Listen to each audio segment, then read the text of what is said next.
Welcome. In this video, we're going to talk about Ssangsu Geombup 8, Part 3.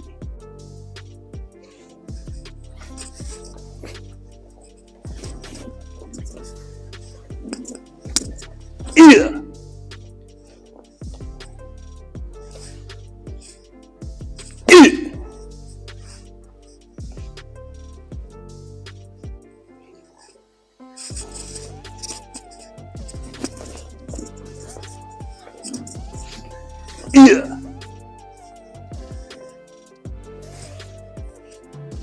Yeah. So, let's break it down, right? So very similar stuff that we saw actually with Ssangsu 3 is the idea of we are both in guard, right? I'm going to advance, but once I hit my position, this is also going to be true for Ssangsu 7, right? Once I hit my position here in my Chianse, it's going to slide into a skip, into a stab, right? So, first, general mechanics, right? So we're here, slide in, hits that point, going to turn to a shuffle. Notice that it's a spin, so it's going to roll. If you want, you can use your left hand to actually drag that back to roll. Notice my arm is extended, it's way overhead, right? So this way as well, right? So, and that's just going to follow usually the natural curve of the sword all the way down. My hand is going to be a little bit ambiguous on this part, honestly. I usually have it closer to my shoulder. The purpose behind that for me is I don't want to over-exaggerate that shoulder or overuse that shoulder. So this is just letting me stop that momentum before it becomes a problem. So what are we doing here?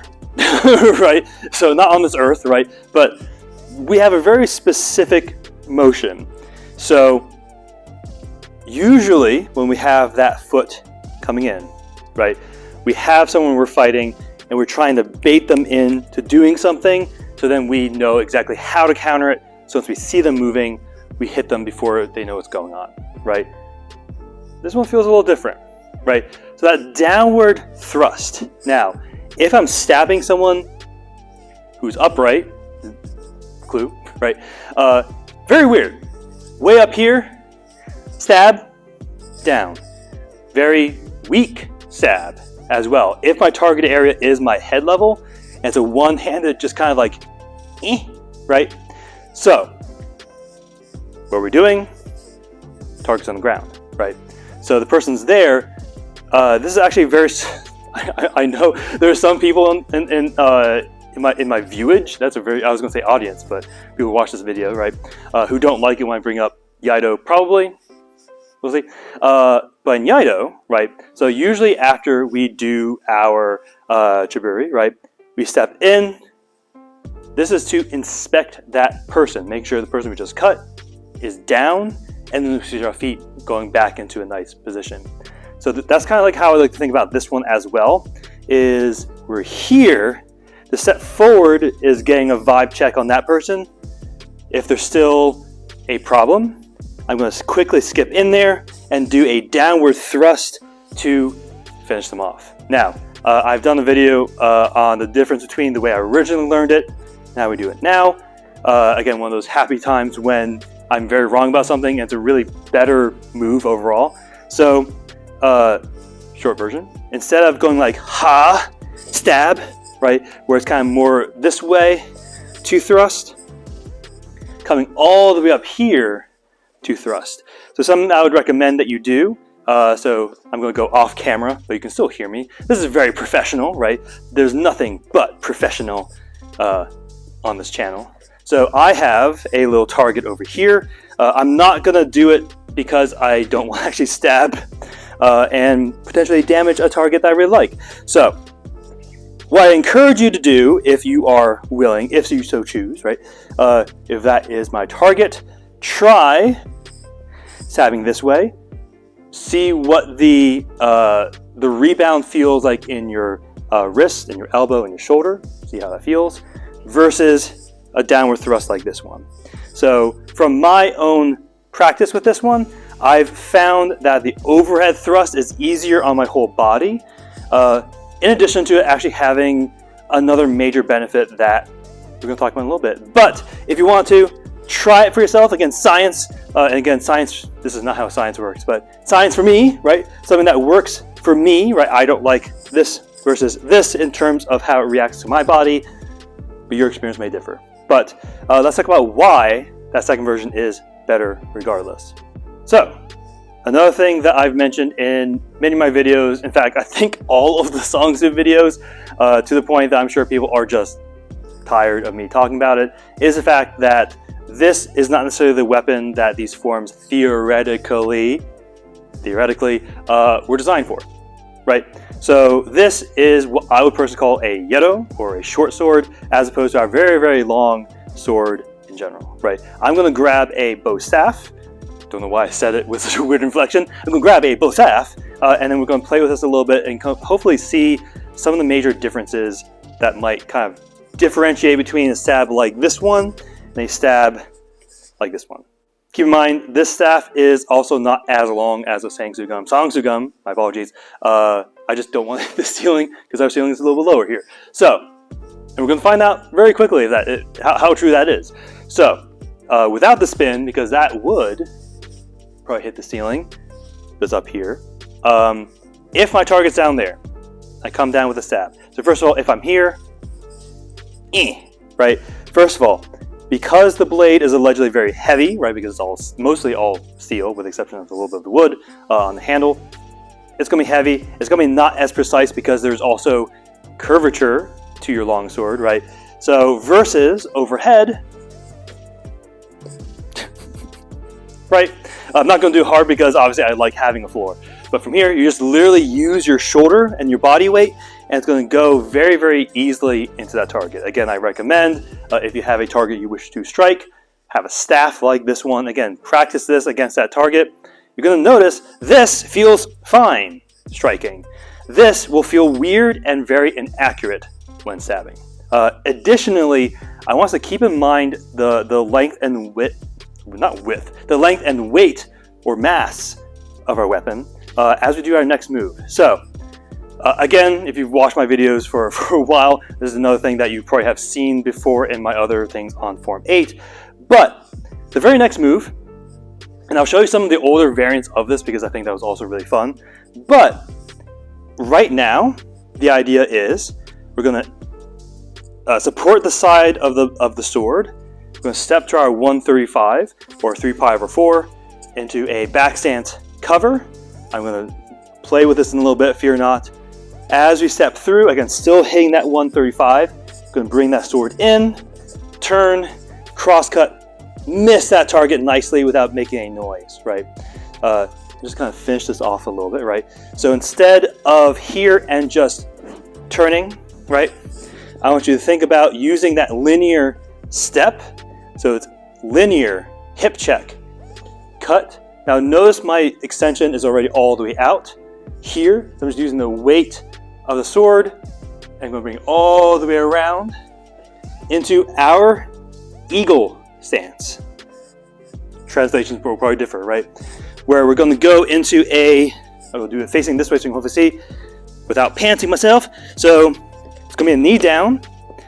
This knee is going to be off center with that back foot coming in, and we're going to be leaning in for a one-handed big ol' rainbow cut. So I'm going to make sure this video comes out in June because rainbow cut, we like it, we stand it. From here, like a nice big rainbow cut. And then from here, on the ball of your foot, you're going to slowly rise up so you don't hit the ceiling into a high guard. Should still be facing that 1/3. Whoop, wait, I don't know where I am now.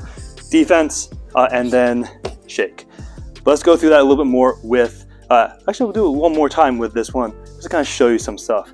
But let's take a look. So why the supportingness of this?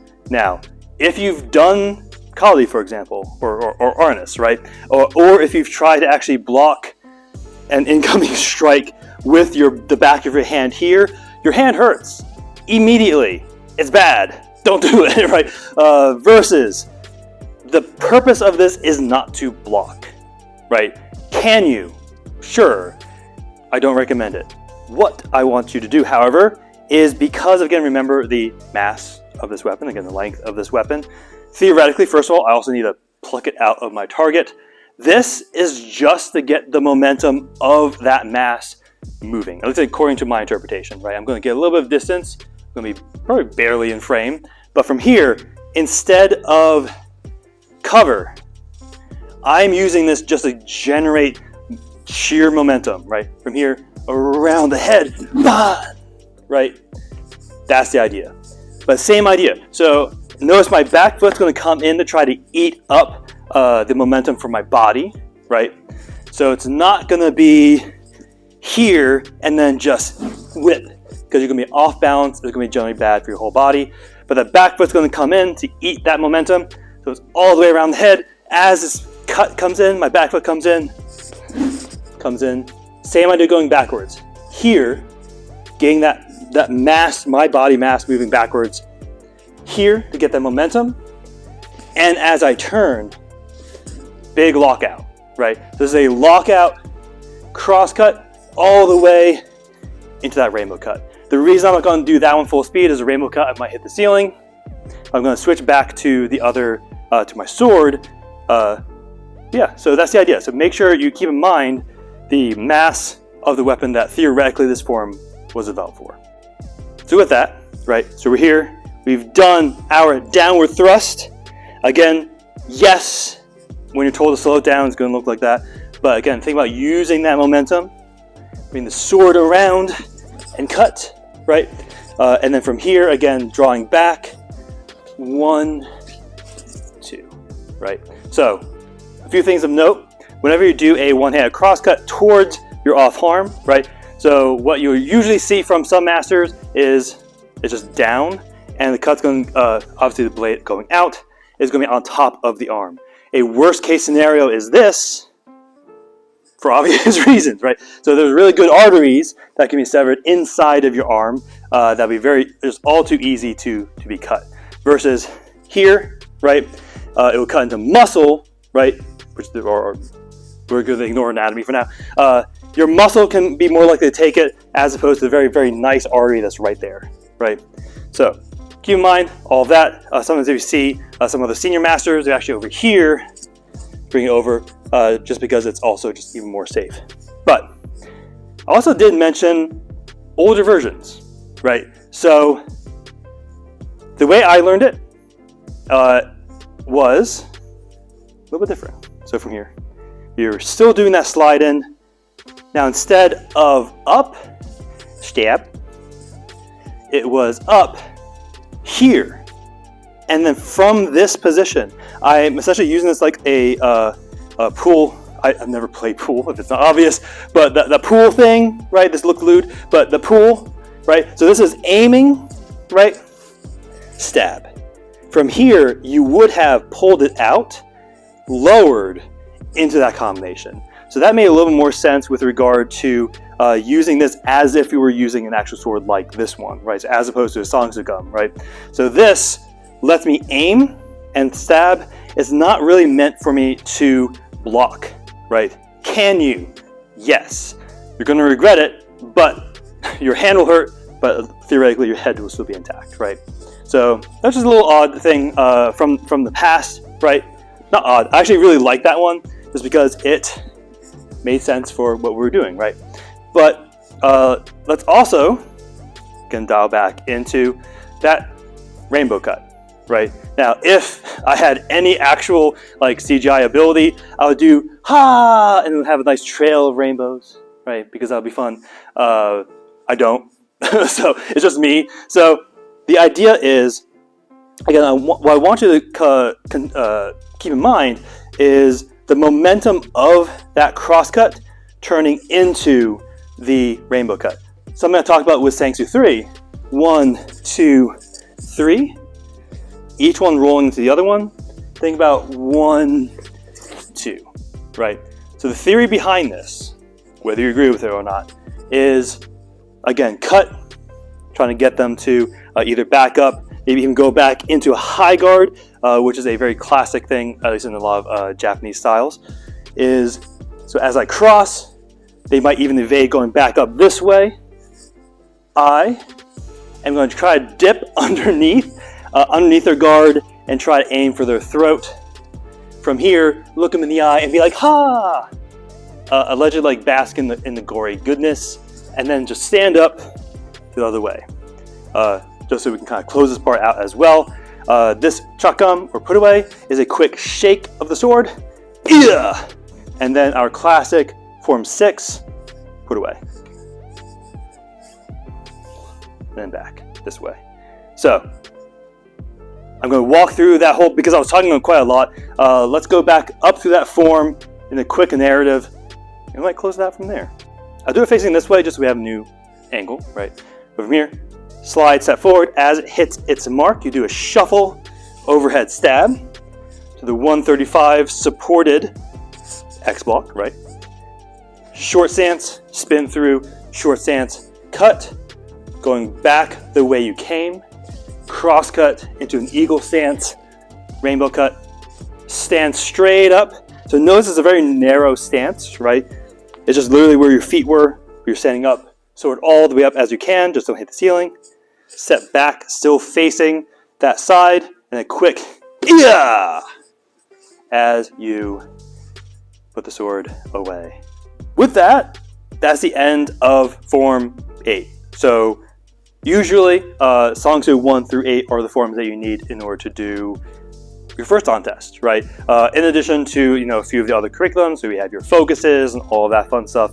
But that's like the main bread and butter of what you need for your first on test. So I wanted to really make sure I at least got up through 8.3, just to make sure like everyone who needed reference material or have new ideas for this kind of stuff had it, right? Now, full disclosure, I do intend to keep going until I get in trouble, right? So we'll see just when that is. I do want to keep going. I want to make sure that, like I have a lot of, again, I've been doing Gumdo for 20 years. I want to make sure that the stuff that I picked up, the stuff I developed, are just out there, right? So, that it's not doing any good to me in my brain, so I'll make sure, it's out there for people to play with. So I do want to keep going with that stuff. Obviously, if you have any specific directions that you think would be interesting for us to go in, I do want to do a little bit more on application and sparring and stuff like that. That's really my main bread and butter.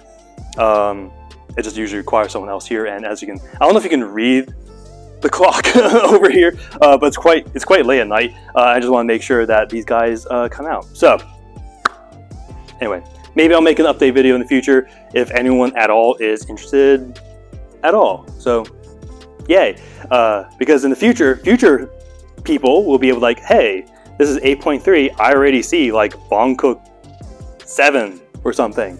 So I know you keep going. Anyway, so future is always, future hindsight is 2020. This is why I don't quote things, because that's wrong. But with that, make sure you stay safe, stay humble, keep training forever and always.